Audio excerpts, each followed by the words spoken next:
Forester with Audubon, Vermont.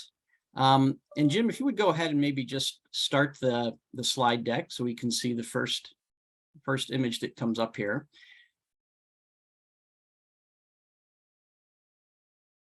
Great, thank you very much.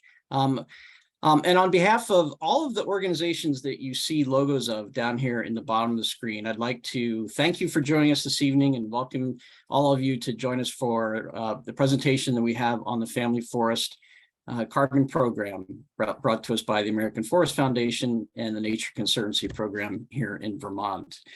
Before we really get things underway, I wanted to just provide a little bit of context and background for how this webinar came to be here today, because you'll see there's a lot of organizations that are really responsible for having this presentation be available to us this evening. And to start off, it's each of the organizations that you see represented here has received grants and awards through the Daybreak Fund at the Vermont Community Foundation through their Forest Health and Integrity Program. And as such, this cohort of organizations convenes 1 to 2 times per year to continue discussions around our programs that we share together and our potential for future collaborations down the line. And although each of our organizations have separate missions, we all have a focus on healthy forests that particularly in the face of a changing climate. So we recognize that there are numerous programs currently available to landowners to help support climate and carbon smart forestry. And tonight's presentation represents the first in our coordinated efforts to bring that information to all of you, starting with the Family Forest Carbon Program. So really a special shout out and thanks to the Daybreak Fund at the Vermont Community Foundation for really bringing all of these organizations together and being able to have us have this conversation and say, you know what, let's bring this program, the Family Forest Carbon Program, to Vermonters and to landowners to help them better understand, because people hear a lot about some of these things and they have questions. And so we want to be able to provide an opportunity and a format for getting those questions answered and really helping to understand them a little bit more. So thanks for being here and joining us in this experience tonight. So what we're going to do in terms of format here, I'm going to introduce our presenters very shortly, but we're going to use for questions, we're going to use the Q&A feature that we have. So if you go down to the bottom of your screen there, you should see the Q&A option. If you click on that, you can put your questions in there and we will be able to get to those at the end. The chat feature really is not going to be open this evening, so please use that Q&A format for getting your questions out there. So with all that behind us now, I'm going to go ahead and I have the pleasure of introducing our 2 presenters this evening, Jim Shallow and Sierra Giroux. I'm just going to give you a little bit of background on both of them because they have a lot of experience, that's the wealth of experience that's really going to be helpful for us here thinking about this topic tonight. So we'll start with Sierra. Sierra is a senior forestry manager for the Family Forest Carbon Program and works with the American Forest Foundation. She joined AFF this past October and aids consulting foresters and landowners in understanding and representing the Family Forest Carbon Program for the northeastern region of the U.S. She graduated from the College of Environmental Science and Forestry in Syracuse, New York. And upon graduating, she gained employment as a forester for a private timberland owner and worked extensively in Vermont, New Hampshire, and Maine for over 6 years. She's since moved back to her roots in central New York, but still travels back to New England to explore the forest and support foresters and landowners in person. So thank you, Sierra, for being here with us tonight. We're also fortunate to have Jim Shallow with us this evening. Jim is the Director of Strategic Conservation Initiatives for the Nature Conservancy's Vermont chapter. In his role, he oversees a team of conservation professionals who work to protect the lands and waters on which all life depends. Throughout his career, he has advanced forest and wildlife conservation in Vermont, including working for Audubon, Vermont. Jim and I worked together for almost 20 years. Enjoyed that very much, where he led the Forest Bird Initiative that developed the award-winning Foresters for the Birds silvicultural guides in partnership with Vermont's Department of Forest, Parks, and Recreation. He also served on the Vermont Endangered Species Committee, and during his tenure on the committee, became the first state to recognize a bumblebee species as endangered. He is a resident of Richmond, Vermont, where he lives with his spouse, Carol. So I'm going to let Jim and Sierra take it here in just one more second. Just to remind everybody else that at the end of our presentation, in addition to the Q&A, I'm also going to invite Kate Ford to join us. Kate's the Executive Director of the Vermont Woodlands Association, and she's going to share with us a link to a wrap-up survey, as well as some information about a follow-up to this webinar, which is going to focus on some more Q&A related to this particular topic. All right. So I think I got through everything I need to. Now we're going to get to the good stuff. I'm going to go ahead and turn it over to you, Jim and Sierra, and take it away. That's great. Thank you, Steve. Thanks for that nice introduction, and welcome everybody. I'm so excited to be having this conversation tonight. Tonight, we're sharing information on a new program for Vermont landowners that's leveraging the carbon market financing to help pay for practices that will improve your forest. You know, at the Nature Conservancy, as Steve said, we work to conserve lands and waters on which all life depends. And we work in 50 states and over 65 countries. Here in Vermont, we've conserved over 300,000 acres, 2,000 miles of shoreline, and we own and manage 58 natural areas and 65 towns. And we get a lot of questions about carbon markets these days. How do they work? Do they work?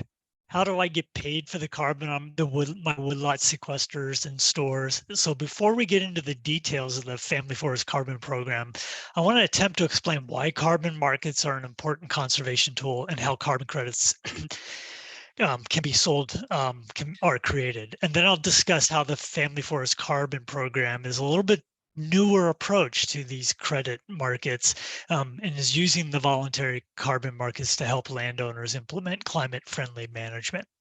Then I'm going to turn it over to Sierra, who will explain what it takes to enroll your land in the program. So we'll get into the nuts and bolts of that. We have a lot to cover. I'm sure you'll have lots of questions. And so we are scheduling a follow-up Q&A sessions that Kate's going to talk about later to give space to answer your questions as we go forward. So first, the big picture. You know, why are we doing this? Why do we care about carbon markets?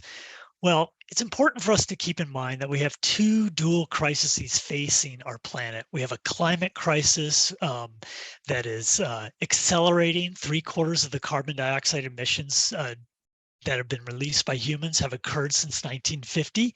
So the pace is increasing, and we're seeing changes all around us all the time. At the same time, we're seeing a crisis of biodiversity loss. There's been nearly 70% average decline of birds and amphibians and mammals since 1970. And what we know more and more as the science is looking at this is we can't solve for one crisis without addressing the other. And in fact, if we find solutions that address both, we can not only like double our impact, we can like just triple it. We have a win-win-win across the board. It'll be good for wildlife, it'll be good for our planet, and it'll also be good for people.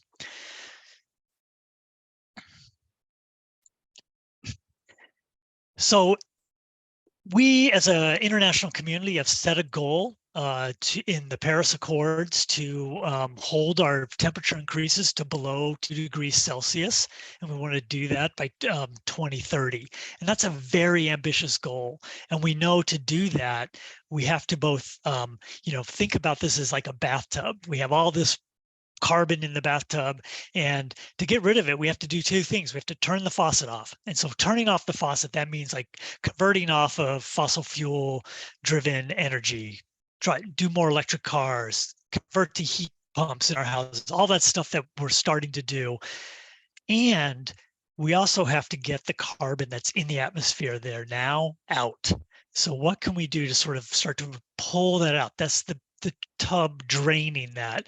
And to do that, the studies we've done at the Nature Conservancy have shown that probably about a third of what we need to do to reach the goals for the Paris Accords can be met by nature, by changing how we do management in nature, protecting more of our landscape, and changing our agricultural practices, and et cetera. So we call these natural climate solutions, and they are a great way to get us on the path towards sustainability and address the climate change. And yet only about 2% of the funds going to fight climate change are being used to protect nature. And so this is where carbon markets can help. In the absence of federal regulation or carbon taxes, the voluntary carbon markets have emerged to help institutions and corporations who want to play a role in managing and mitigating the impacts of climate change to get in there and use nature as a way to meet their net zero goals.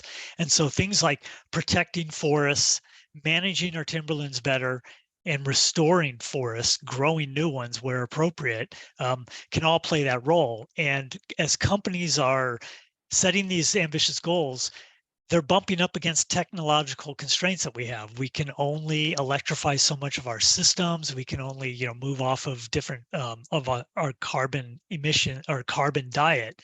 And so to kind of close that gap, this is where nature can come in and create credits, find ways to enhance that carbon storage on the landscape, and they can buy those credits and help them get to that net zero approach.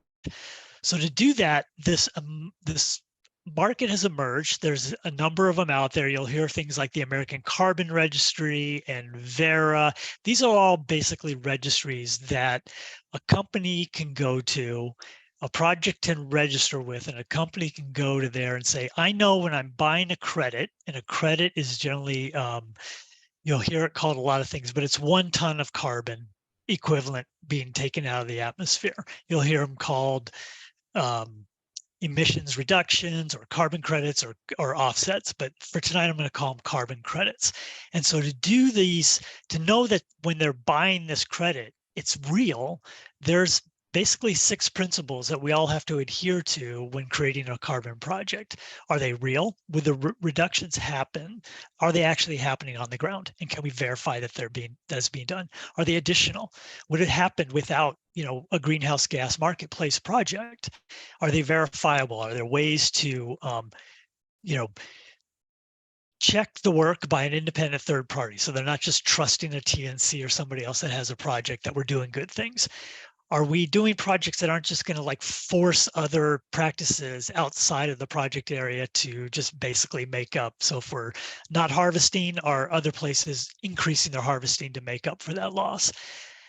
Permanent, are they holding that carbon in place for 40 to 100 years to get us over that hump that we have over the next couple of decades to get to that path of sustainability? And then lastly, are they measurable? Are we doing things using accepted methodology so that the credits are measurable? So what I thought I would do is just really quickly talk about kind of the traditional project. Our Burnt Mountain Carbon project up in Montgomery, Vermont. It's a 5,000 acre project. There's also a one nearby, the Cold Hollow Carbon project, are really good examples of traditional, what you'll hear called improved forest management or IFM carbon project. This is a project where we're leveraging the protection of this unique area to make it a forever wild forest. We're using the revenue from the carbon markets to help pay for that project, the stewardship of those lands, and to do additional forest conservation in the state of Vermont. So in this case, the project is real. It's a change to forever wild. This is going to be a place where nature runs its course there. It's additional. There's going to be no trees are being cut over what would have been a active timber program. So all that additional carbon that's being held in that forest over the permanent protection lifespan of 100+ years is additional carbon. It's verifiable. We've gone through a registry at ACR. We've had third-party folks come in and look at this and make sure that all of our work is real and signed off on that. We've documented that there isn't a measurable decline in the amount of harvesting going on in the state of Vermont as a result of this project. It's permanent, and I've talked about that, and then it's measurable because we're using this ACR protocol where we've documented how those trees are growing and how much carbon they're storing. And then that gets converted into credits, and we're able to sell those credits in the marketplace. So this is a classic example of a voluntary market project. It's generating about 250,000 credits over a 10-year period of time. We're selling those credits now to a variety of companies. We vet those companies before we sell to them to make sure that they're not just using carbon off credits as a way to, say they're net zero. We have to see a full menu of actions they're taking to get to a net zero commitment. And we want to make sure that they're not in industries that are polluting our planet as a course of practice. So we vet them, and we make sure that those credits are going to reputable companies. And that's all documented on the ACR website. So we're in the process of doing that. It's generating income for TNC. And yet what we found in this practice of putting this together is we have a very fragmented landscape here in Vermont. And just given the cost of this project, you need about 5,000 acres to really make a viable project here in the state of Vermont. That's or 3, depending on the prices, where the price point is for the credits. So we recognize that there are very few landowners that are going to be able to operate in this sort of traditional carbon market field. So what we've done is started to look at climate smart forest management practices. The Nature Conservancy and the NIACS, which is the Northern Applied Institute of Carbon Science, got together, and we developed a set of practices that are climate smart forest management practices. You can find this at nature.org, Climate Smart NE, and download this document. It's great, but it documents sort of things that we should be doing. Avoid forest loss, so don't allow the forest to get developed. Grow new trees where appropriate. Reduce the stressors, things that are going to keep the future forest from coming in place, like overbrowsing by deer or invasives management. And then the last 4, you'll see there's managing the forest in a different way to hold more carbon in the forest, including like establishing reserves or creating gaps that promote regeneration or retaining carbon and thinning.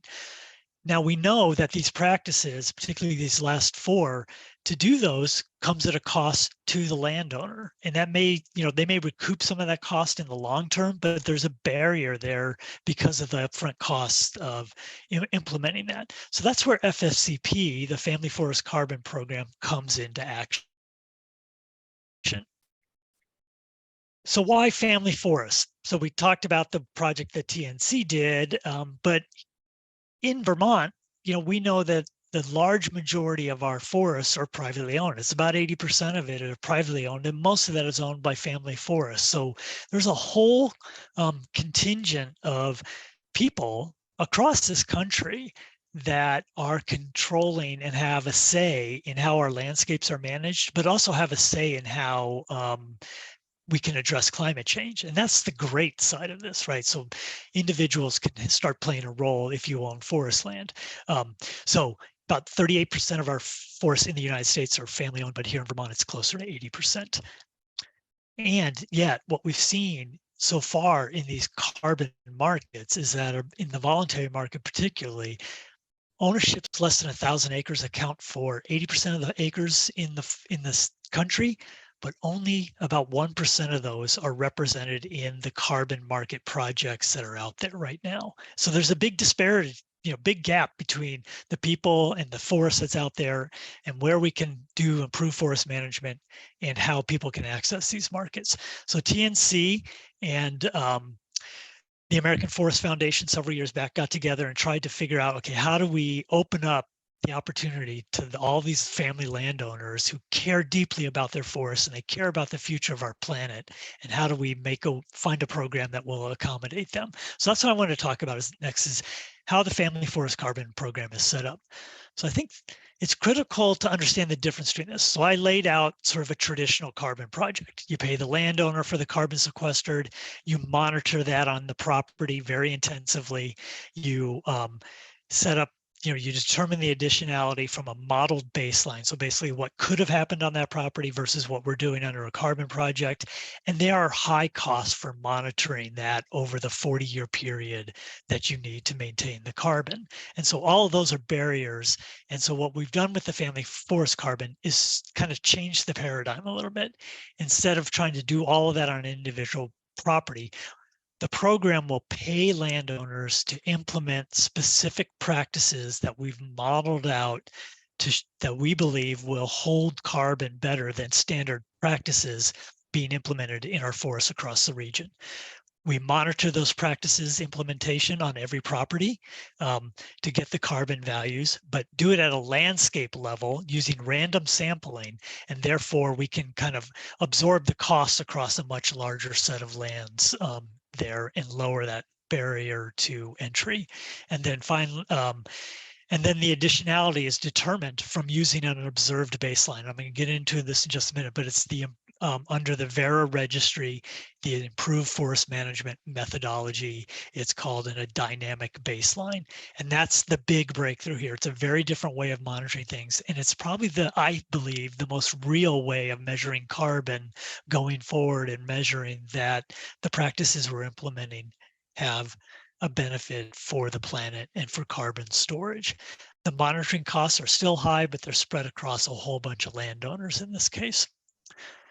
So how does this work? So basically, each enrolled property is divided into stands and plots, and they're monitoring sample plots put down. And then that property is compared to other similar properties across the landscape using the U.S. Forest Service's FIA data. FIA means Forest Inventory and Analysis.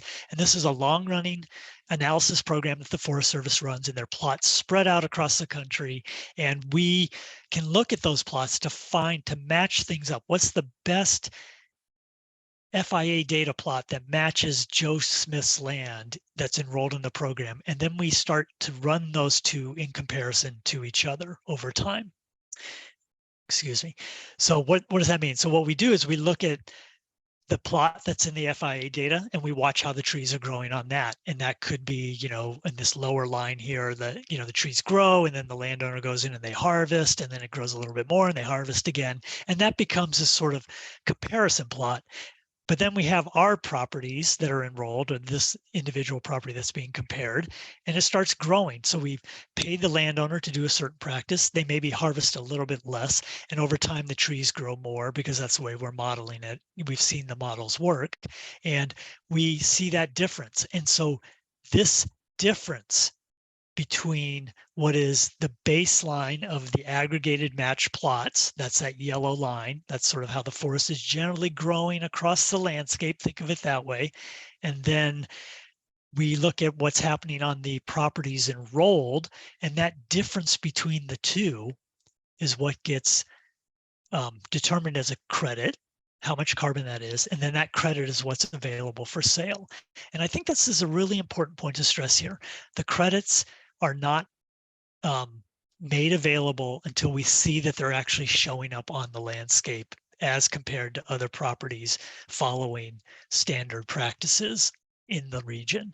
So that gets spread out, and the Family Forest Carbon program absorbs all the costs of the management, and Sarah's going to get into this in a minute, but it absorbs the cost of the forest management plan that may need to be written, the monitoring, and takes on all of that risk to generate those credits. And then when the credits are generated, the money is then used to pay back early investors in the program to help us pay for the early practices. But then it gets recycled in so that we can put more of these climate beneficial practices in place across the landscape. And ultimately, we hope to be able to get to, not 5,000 acre projects, but ultimately try to get to hundreds of thousands of acres across the Northeast that are doing darn fine, good forest management that's going to benefit wildlife and store more carbon on the landscape.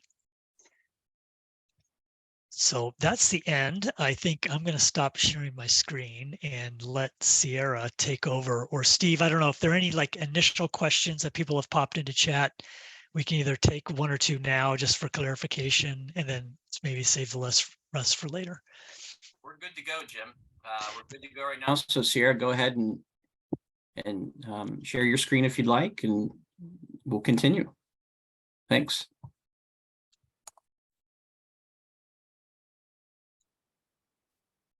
Thank you, everybody, for joining us, and thanks, Jim.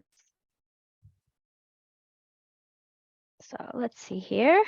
There we go. Yeah, so I'm just going to be talking about the Family Forest Carbon Program and how it relates to the Northeast region. And I'm also going to take a brief snapshot of the eligibility and requirements for a given woodland. And then the program enrollment process and how it looks for a landowner to enroll. So as Jim mentioned, what makes the Family Forest Carbon Program a unique carbon program is its practice-based approach, where landowners get paid to follow specific forest management practices, which have been scientifically demonstrated to enhance carbon sequestration above the business as usual forest management. So our methodology is approved under Verra's registry in the dynamic performance benchmarking category. And this was approved this past October. So we're not paying for history existing carbon stocks, and we're not paying for an imagined future. We're paying for the real and tangible climate benefit that comes from being in the program. And we sell these credits on the voluntary market only to buyers who demonstrate a commitment to reducing their climate impact and only offsetting unavoidable emissions. So some of the baseline benefits, it's free to enroll. The contracts are relatively short term.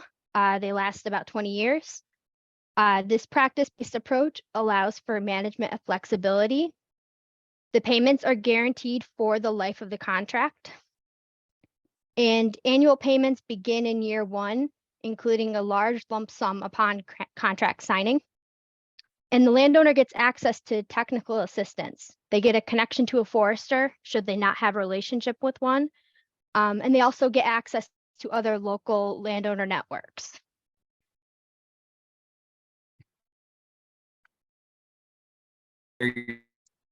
Just a couple agreement terms. So landowners receive payments made throughout the agreement, like I said, according to a set schedule. The landowner has to keep up an up-to-date forest management plan, which we provide funding for.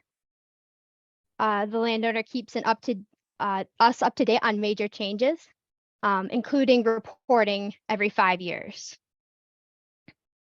And the Family Forest Carbon Program will own the rights to the carbon in the project area during that contract term.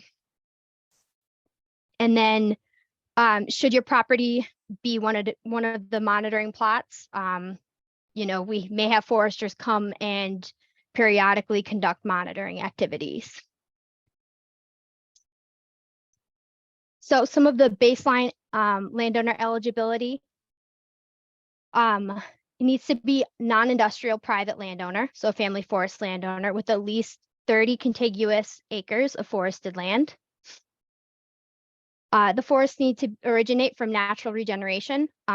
So currently plantations are not eligible. There needs to be no restrictions on the land that exclude typical timber harvest activity, such as local ordinances or conservation easements that do not allow timber management. So therefore, working forest easements are allowed as long as there's no specific harvest restrictions to protect from harvesting. The forest also needs to be accessible for potential harvesting. Now I'm going to go into some of the Northeast specific program eligibility requirements.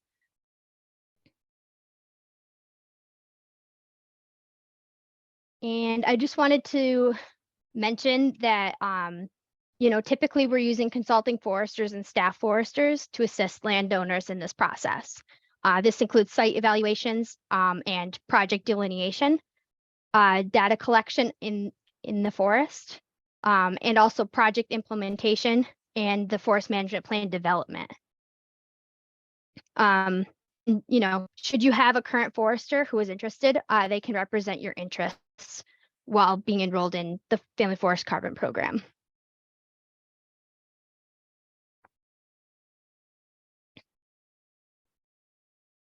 So this is just a quick little snapshot on how things get moved through the enrollment process. So should you have a forester and a forest management plan, the process for enrollment gets a little bit faster because the forester can evaluate your eligibility based on your stand data in your already existing forest management plan. But should you not have a forester, we will assign you one who has been enrolled and trained, and they will conduct a site visit and delineate stands and verify that your forest is eligible for the program.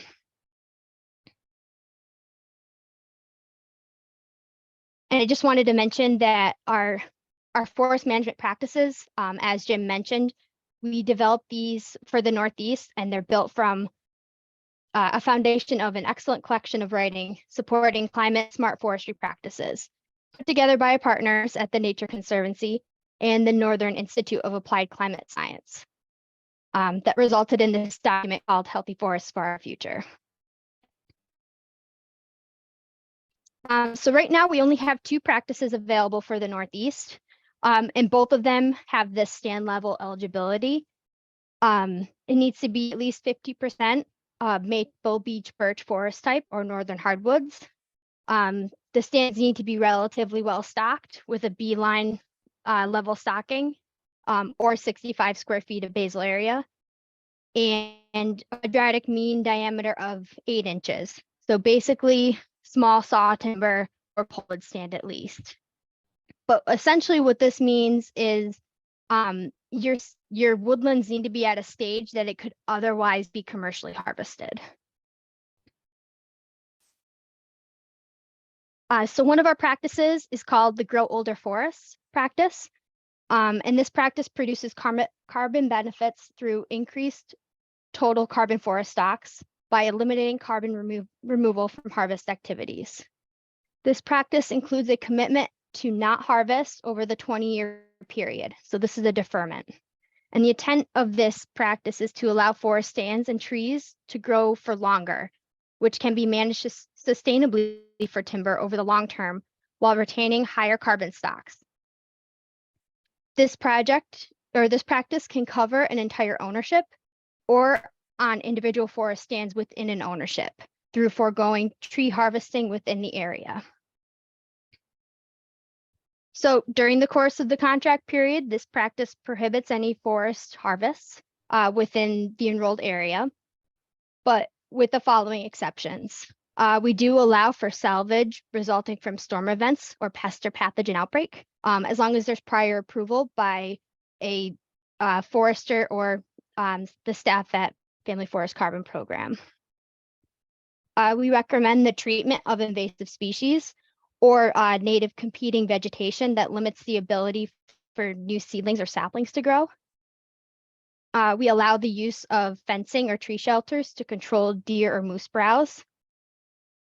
And firewood removal is allowed within limits based on the size of the property or enrolled acreage. The second practice is the Enhance Your Woodland practice. And this is for family forest owners who want the option to actively manage their woodland within the next 20 years. Under the Enhance Your Woodland practice, a thinning or gap harvest can be applied. So that means up to 25% of the basal area removal in a given timber harvest is allowed, with total canopy gaps or patches representing less than 20% of the area.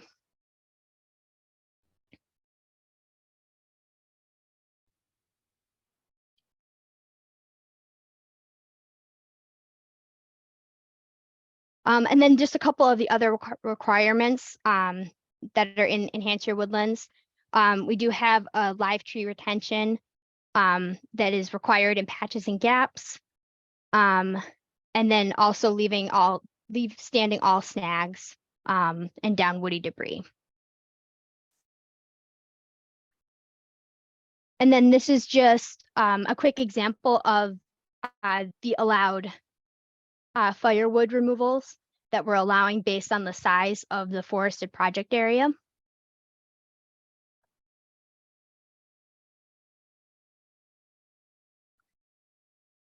And then I just wanted to talk quickly about how this works with Vermont's use value appraisal program. So for Grow Older Forests, since this is a 20-year commitment to no harvest, typically most stands that can be in Grow Older Forests are not typically in the use value appraisal program unless they're part of an ESTA or the reserve forest land category. But there are some discrepancies. The land still needs to be accessible or otherwise harvestable. So in some cases, some of these stands may not be applicable. But enhancer woodlands is applicable. Some amendments may be needed for the prescriptions just due to the nature of our harvest guidelines for enhancer woodlands.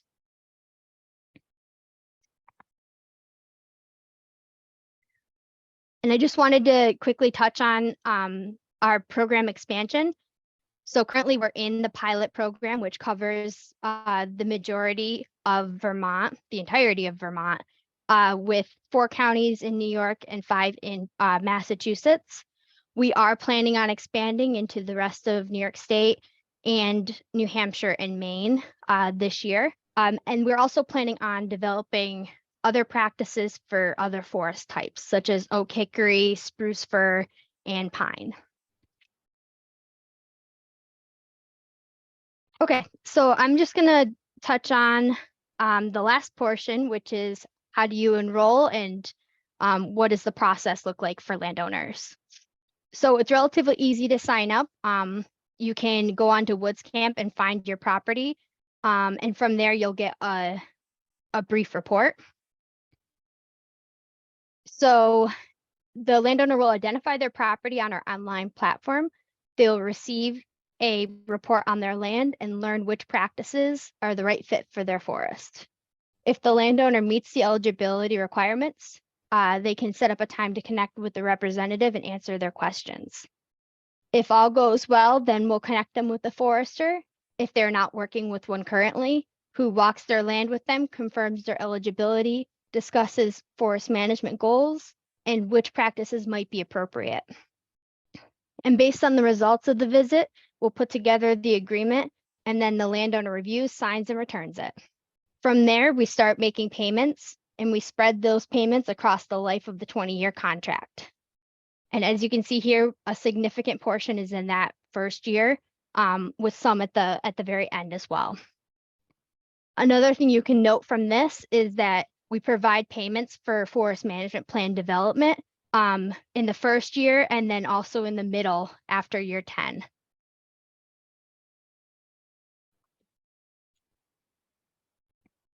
Some things that you might expect on a typical site visit from the forester.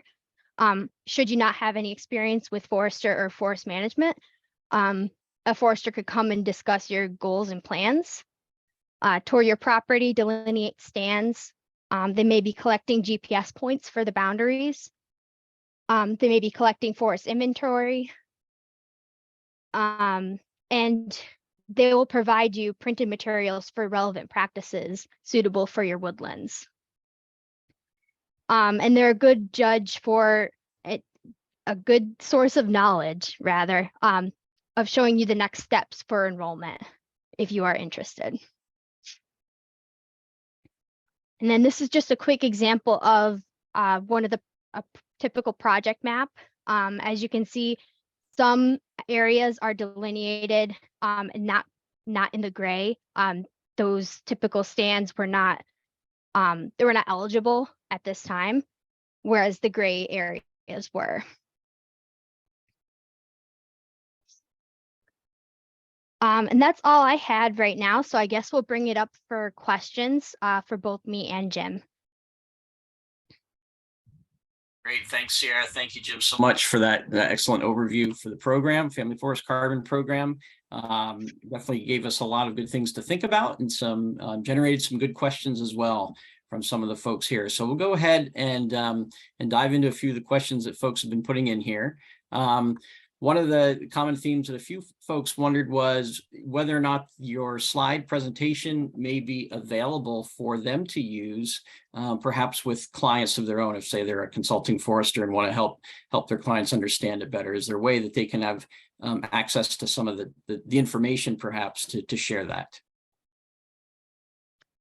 Yep, I can certainly email this out along with any other information I've got, like handouts for the Family Forest Carbon Program. Great. So we'll take anybody who had registered for this program tonight. We'll be able to we'll send out some information, including the some of the slides that would be helpful to share with others. All right. So there was also a question about you showed the current geographic region within the Northeast, all of Vermont and the eastern part of New York State. There's a question of whether this program will be able to, well, if there's plans for it to expand in the Northeast, so to New Hampshire, perhaps Maine, other states as well. What are the plans for that? Yep, so we do have a tentative date set for expanding into New Hampshire and Maine, and that'll be this summer.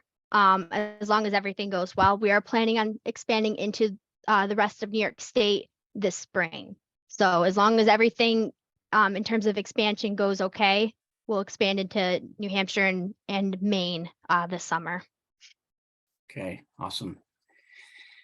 Ted had a question. He's got 55 acres in Tree Farm, entering its 60th year as Tree Farm, which is great. Thanks for Congratulations. That's a good accomplishment. And he was just kind of wondering about eligibility and next steps in order to participate. But then later on, he mentioned that his forest was predominantly hemlock and spruce, with some soft maple, with ash, poplar, and cherry. And I guess the question would be, knowing that this is really for northern hardwoods currently, would that forest type, as kind of briefly described there, make him eligible or not? Yeah, so it depends on if those stands are split up. So if you've got like some of that soft maple and ash are in like a separate stand, you know, those might be eligible now, if as long as it's at least 50%, which is pretty significant. But we are planning on getting other more softwood forest types hopefully this year as well. We don't have a date set for that. So if you do come across this circumstance where you might have, you know, some stands that are eligible and then some that might be eligible in the future, as long as you have at least 30 acres that is eligible, you can enroll now, and then we can always enroll other additional stands, say when we have softwood forest types. Yeah, and Sarah, it might be worth, you know, letting folks know, like, to come up with the practices is a fairly involved process, and it involves a lot of both looking back at sort of how forests grow under certain practices, and then, you know, forecasting that into the future so that we can feel fairly confident that the practice will generate carbon at a set rate. And so we are currently, AFF, the American Forest Foundation, and the Nature Conservancy are doing that modeling now for the spruce types and the, you know, the other more predominant forest types here in the region. And so patience and bear with us, and hopefully we'll start getting some positive numbers coming out of that, and you know, so that we can feel confident we can move forward with a viable program. All right, great. So we've got a number of questions there, I think, getting a little more specific into some of the silvicultural prescriptions that may be eligible within the Enhance Your Woodland practice. So Arnie, hey Arnie, good to see you here. Was wondering about you know, certain types of harvest, if he's enrolled in UVA, Vermont's current use value appraisal program, you know, that would be allowed. Maybe instead of kind of going, and there were some other questions about some specific silvicultural treatments, crop tree release, thinning, overstory removals, maybe that might be a question that if someone starts the enrollment practice or the process, they'd be able to kind of learn more specifically about those practice, the silviculture involved in that, or if you want to speak a little bit to some of the types of prescriptions now that might fit. And I would say probably mostly with the Enhance Your Woodland practice. Yeah, exactly. I would say it's, you know, each stand is very unique for each, you know, each landowner. You know, their forest is pretty unique.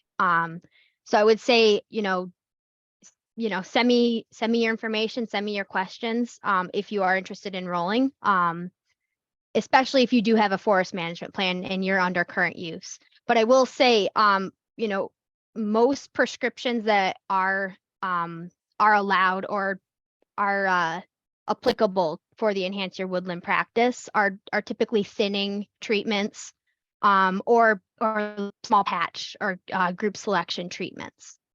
Those are the ones that fit with the guidelines of enhance your woodlands, as long as it's within that 20% removal. Okay, great. Question for Jim.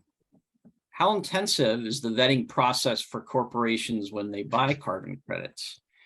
There's a concern that the bigger corporations may just throw money at these programs and call it a day, doing nothing internally to make themselves more environmentally conscious. Yeah, fair question, and a good one, and one we're always, quite honestly, wrestling with. And I will, before I get to sort of the vetting process, talk a little bit about these are new markets. One of the things that both our entities, American Forest Foundation and TNC, are pursuing is to try to make those markets create as high a quality credit as possible. And that's why we came up with this methodology. And to go in tandem with that, we want to make sure that the companies acquiring those credits are also meeting a high standard of environmental responsibility. So when we at the Nature Conservancy are selling credits to a company, we have an exhaustive vetting process. We do a risk analysis. We look at the company's reputation, their practices in terms of do they have documented procedures and reports for how they are meeting their climate goals. We review those. And then there are just, quite honestly, there's certain sectors of industry that we don't sell to. So things, gas and oil is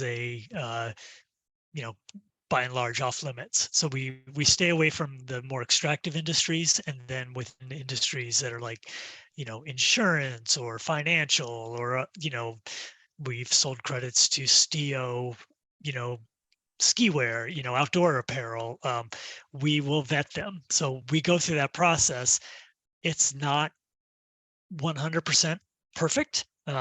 But we feel pretty confident about the rigor and the review that we give those, because this is as much a transaction of credits and money, but it's also a transaction of reputation and story.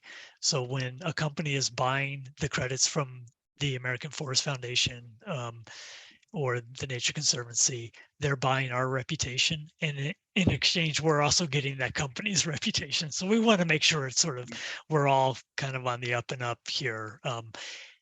That said, I understand that there are concerns about this approach, and there's been a lot of press out there about how the system's not working, and we take that to heart. And so one of the things we are trying to do is raise the bar as much as possible, find out where things aren't working, and work to address those, so that programs like the Family Forest Carbon Program are recognized as providing the value that we believe it is. Great. Thanks, Jim. That's good. Sarah, one for you specifically was a question just around if you have productive forest, would you need to, and you're enrolled in UVA in Vermont, would you need to withdraw from UVA in order to be eligible? Right. So I think this was kind of going along the lines of like grow older forest. And this is purely based on landowner objectives. If they would want to, instead of being in current use for, even if it's a given stand or an enrolled property, if they would want to defer their harvest for 20 years and do the grow older forest practice, that instance, they could withdraw a stand or withdraw their entire property, purely, a landowner objective, if they would choose to do that. Or we could look at your productive forest land, compare the silviculture prescriptions that are in that current 10-year plan for the UVA, and see see if those stands are eligible for enhance your woodland. They just wouldn't be eligible for the grow older forest practice because it is a deferment. Okay, great. Tig, good to see you here as well, Tig. Comment first, a fantastic program and presentation for that, and then a question. Tig says we have a pretty carbon-centric forest management plan already, looking to let things grow to the point where harvest can be put toward carbon storing materials, such as large dimensional lumber. Does that count toward the credit, or does it subtract from a credit? So if you already have a carbon centric plan and you're already planning on letting things grow, it sounds like it'd be pretty applicable for the grow older forest practice. So it sounds like it would work hand in hand with what you've already got currently on your woodland. Okay. So a lot of it really depends, right? These are such situational case by case things. Often it really needs to, it's hard to give just a one answer and stick to it when it really is a situational thing. Yep, each landowner is quite unique, so. Yeah, fair enough. So looking for clarification on a comment that was made that Family Forest Carbon Program owns carbon rights. What does that mean? Yeah, so since we're paying the landowners for the practice, we're not paying you for your carbon.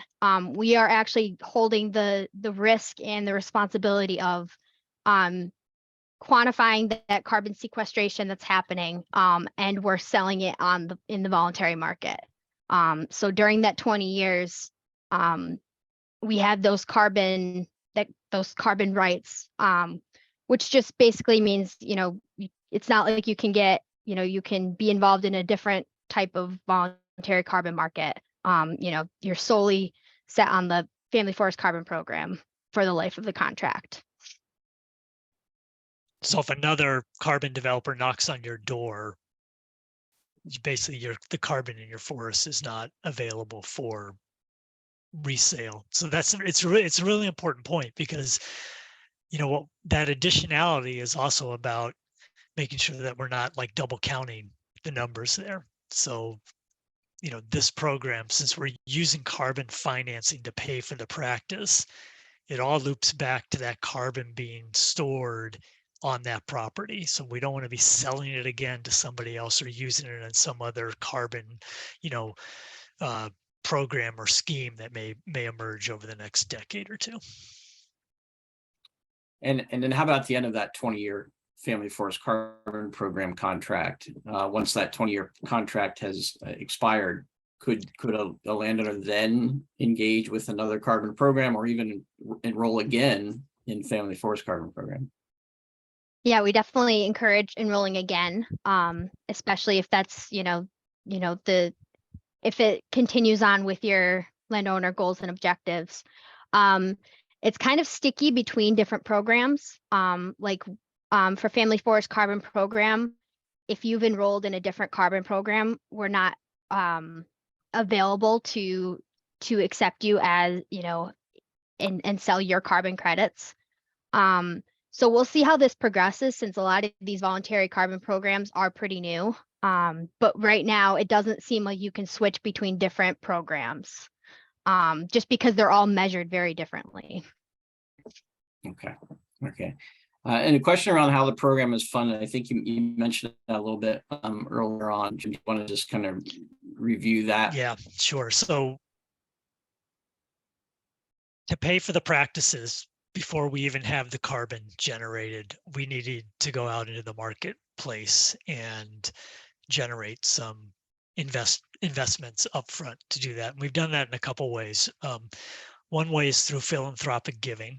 We went to foundations, large companies to make charitable contributions to the organizations to help pay for the development of the practices and the early payments for that.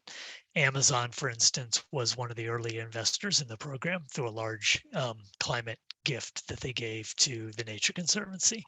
So that's helping pay for the startup of this pilot. Then we went and did pre-sales of the credits, where companies were paying a set price for those in anticipation of those credits being generated. So that's helping cover some of the costs up front. And then the American Forest Foundation has issued a green bond where investors can buy that bond. We'll get a yield off of that bond, like other bonds, and the proceeds from that bond are helping pay for this program as well. So there's a lot of different like financial mechanisms being used to basically prime the pump in anticipation of these credits then being sold and going back in and either paying back the early investors, and when that's done, creating a pathway for paying for new practices with new landowners is the model, the financial model as we're envisioning it. And so far it's been successful in our early efforts to raise the capital that's needed to get this off the ground. So we're feeling pretty good about the trajectory that we're going. Okay. Good. Thanks for explaining that for us, Jim. So on that same theme somewhat then is payments to the landowners, a number of questions around how much is the payment to a landowner? Is it based on, is it a certain amount per year, per acre? I think people are looking for specific numbers. Yep. So for the Enhance Your Woodland practice, we're currently paying $200 an acre for that practice. So that would be $200 per acre enrolled, and it stretched out over that 20 years. And then for Gerolder Forest, it's $300 an acre. Okay, so not $200 or $300 per acre per year, but over the 20-year period. Correct. Yeah. Important clarification. Yes. Right there. Good. All right, lots of questions here. This is great. Let me just go through and make sure we're. Here's a good question about, can a town, so to say a town forest or town ownership, municipal lands, can that be eligible, or a small landowner be eligible for this program? I'm not sure what's meant by small, but yep.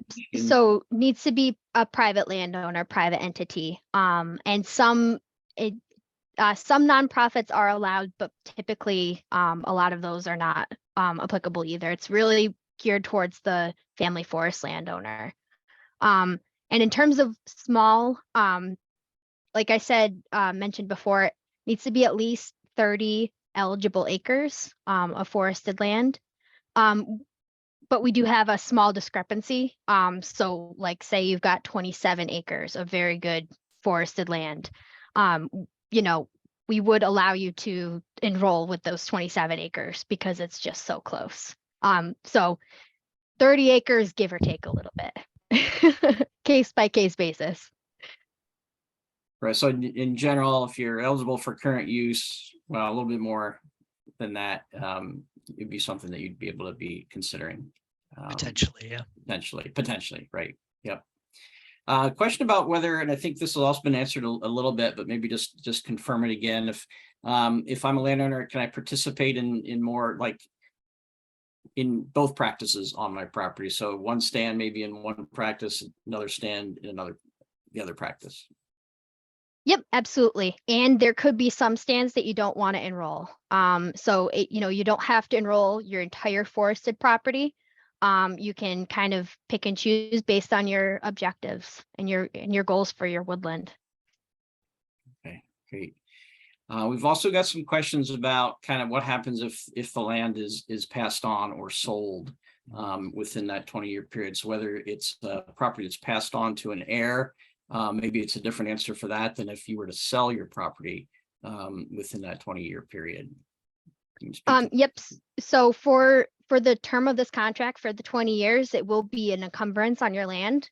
So should you sell your land or should it get inherited, it would transfer over to the new ownership. Now that new owner does have the ability to terminate their contract if they would like to. But the caveat to that is the previous landowner, or they would have to figure it out during the sale of the property, but they would have to pay back the payments thus far in that contract since it was terminated willingly. Okay. Good. So a couple of questions here. Like these are good ones for me to think about. Sugaring orientation, making maple syrup off your land. So question around whether having a sugaring operation, that doesn't negate you from eligibility, does it? Correct. You are allowed to have sugaring operations for either practice. But typically we're seeing them in the Enhance Your Woodland practice just because you have the capacity to do some small thinnings should you want to increase your sugar bush capacity. But yep, sugaring is allowed. Okay, so even, tapping of trees, we're not harvesting necessarily any trees, but we're tapping them. That could fit into either practice. Correct. Yep. Right. Okay, I'm going to catch up here a little bit.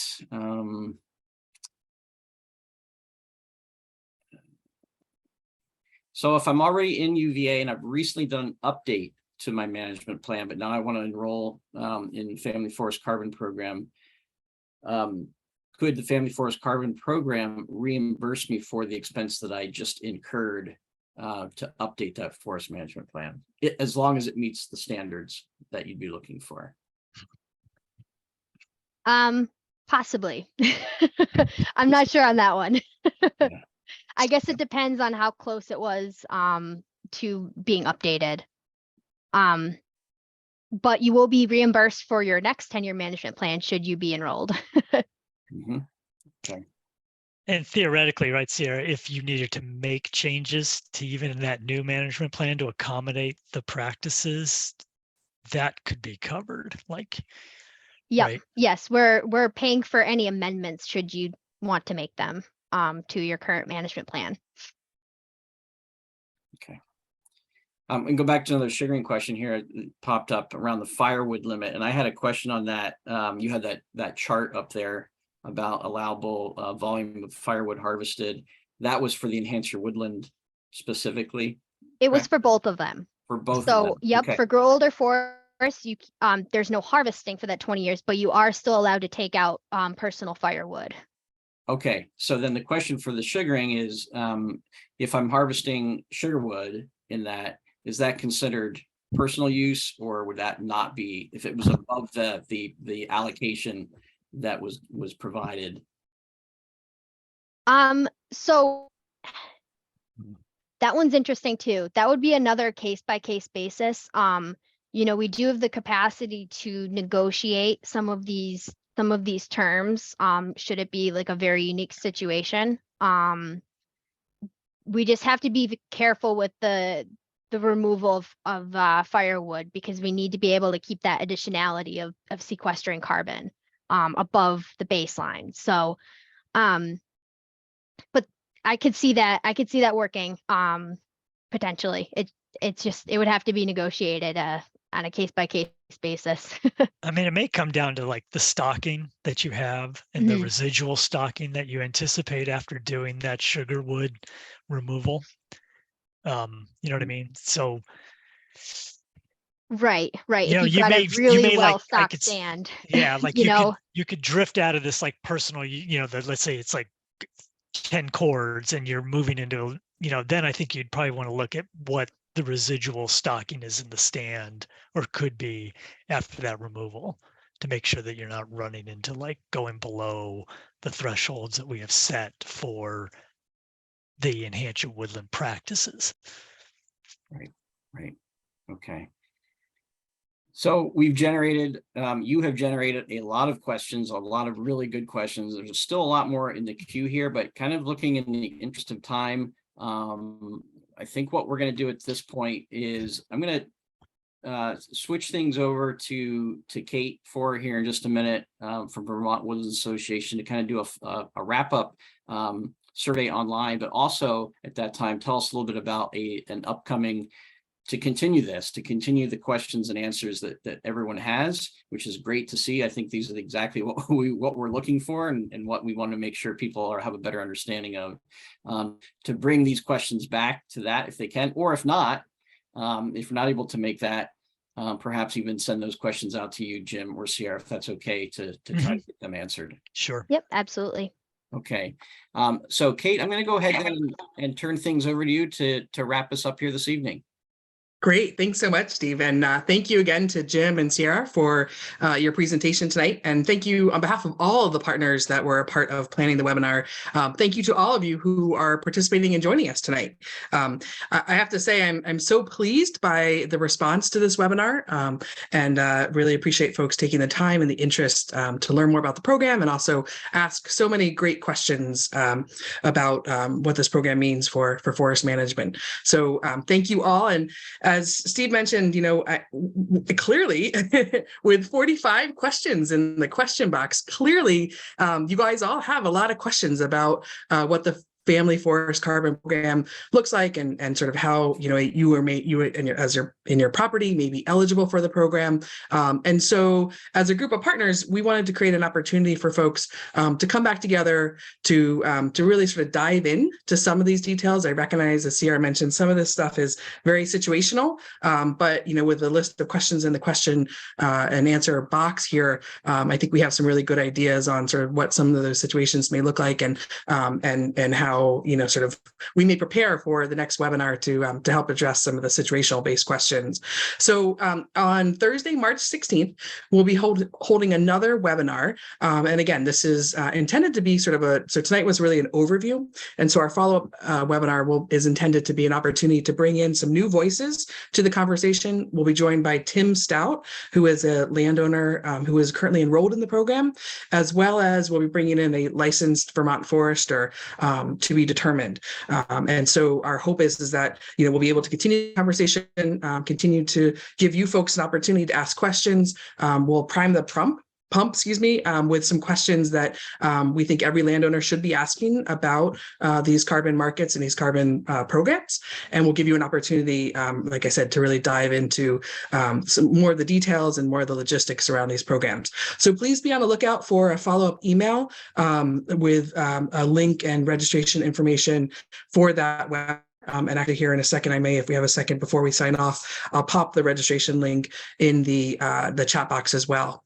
I did want to mention, as Steve mentioned, there will be an opportunity when you register for that webinar to ask questions. So please, when you go to register, think about some of the questions that you have in the back of your mind, and feel free to pose those to us when you register in preparation for the webinar so that we can make sure that we're addressing the full range and have the full range of perspectives and voices available to address all the questions. So again, looking forward to that opportunity. Please, again, consider joining us March 16th for that follow-up Q&A and panel discussion webinar.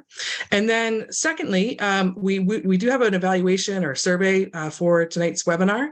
I added the link in the chat box. Please take a few minutes to fill out that survey. We'd love to hear a little bit more from you about what some of your questions are, what some of your interests are, and how we did tonight. So please take a few minutes to complete that survey to help guide our partners as we think about more ways to offer programs for you on this topic of forest carbon.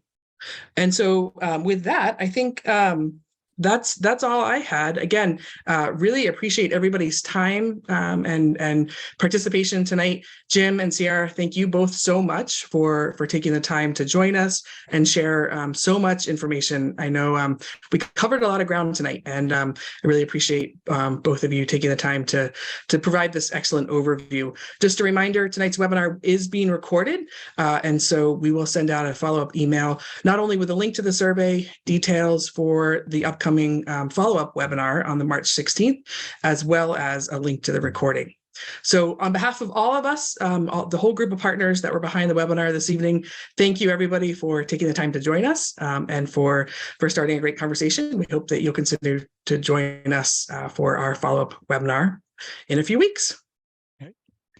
Thanks, Kate. And just one quick shout out to Ariana Cano, who is the back end of making this whole webinar come together, doing all the technical work. So thank you, Ari, for your quiet work in the background.